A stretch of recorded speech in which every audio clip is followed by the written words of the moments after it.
मलेत नहीं खे सखी मिलल बा मौगा भतार की गोदी मलेत नहीं खे। आप अभी सुन रहे हैं मां मिथिला म्यूजिक पे।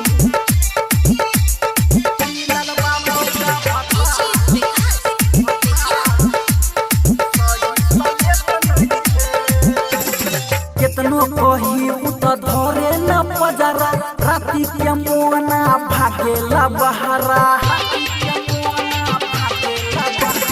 केतनो कही उत धरे न पजरा राती के मोना भागेला बहरा।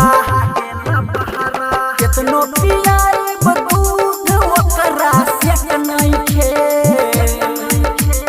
केतनो पियाई दूध ओकरा सेक नहीं खे सखी मिलल बा मौगा भतार सखी मिलल बा मौगा भतार सही सलेत नहीं खे सखी मिलल बा मौगा भतार की गोदी मलेत नहीं खे। आप अभी सुन रहे हैं मां मिथिला म्यूजिक पे।